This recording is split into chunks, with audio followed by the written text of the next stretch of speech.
Olha, por muito tempo, quando a gente queria saber qual mandavam os rins, o exame era um só, creatinina, ponto. Mas e se esse exame não contasse a história toda? Pois é.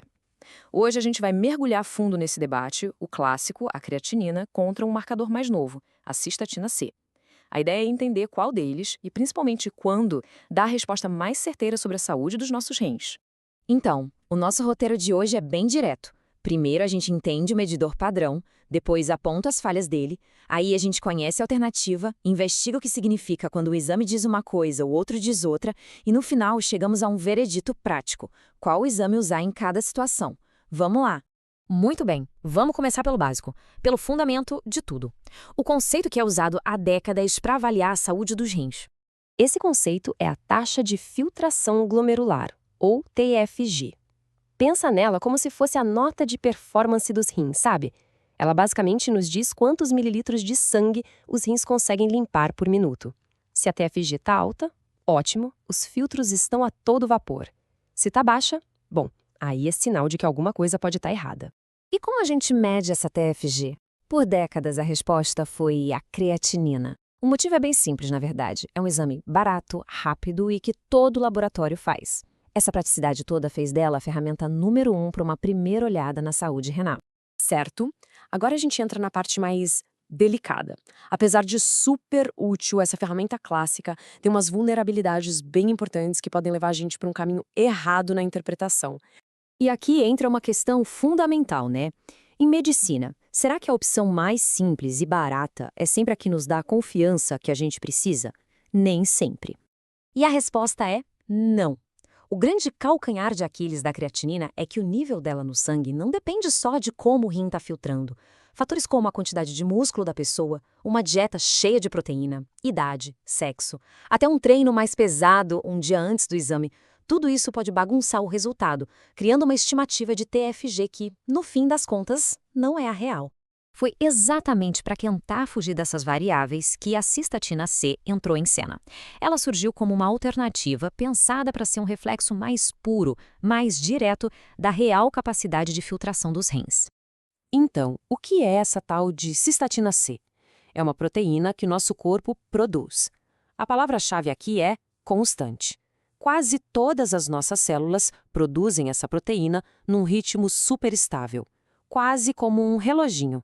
E isso, em teoria, faz dela um marcador muito mais previsível. E olha que interessante esse slide, que bota as duas lado a lado. Fica bem claro por que a cistatina C é vista como mais estável. Ela sofre muito, mas muito menos interferência daqueles fatores que não têm a ver com rim, massa muscular, dieta, idade, sexo e que podem, como a gente viu, distorcer totalmente o resultado da creatinina. E isso tem um impacto prático gigantesco. Um estudo de 2021, por exemplo, mostrou que a cistatina C é melhor para pegar os estágios bem iniciais de doença renal em pessoas com diabetes.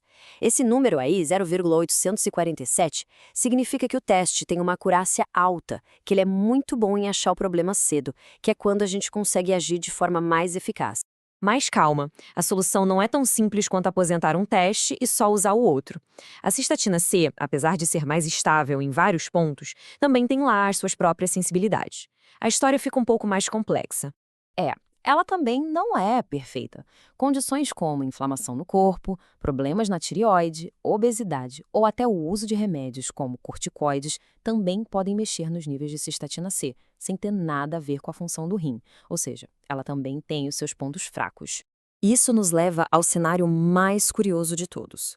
O que a gente faz quando um teste aponta para uma direção e o outro aponta para uma direção completamente diferente sobre a saúde dos rins? Essa diferença tem um nome: discordância da TFG estimada. E a descoberta mais fascinante dos últimos tempos é que essa lacuna não é um erro que a gente deve ignorar. Pelo contrário, a própria diferença entre os dois resultados carrega uma informação clínica valiosíssima. E aqui está o ponto crucial. Quando a TFG estimada pela creatinina parece melhor do que a estimada pela cistatina C, isso pode ser, na verdade, um sinal de alerta.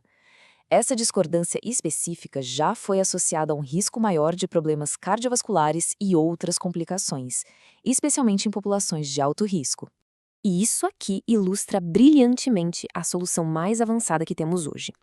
Em vez de ficar escolhendo um ou outro, a abordagem mais precisa é usar os dois, juntos.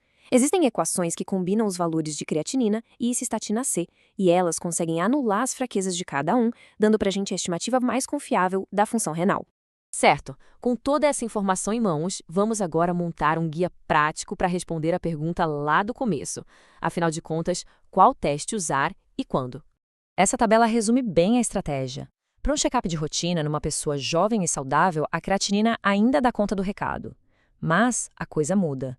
Para populações onde a massa muscular é uma grande variável, como idosos, ou para detectar o problema bem no comecinho em diabéticos, a cistatina C é bem melhor.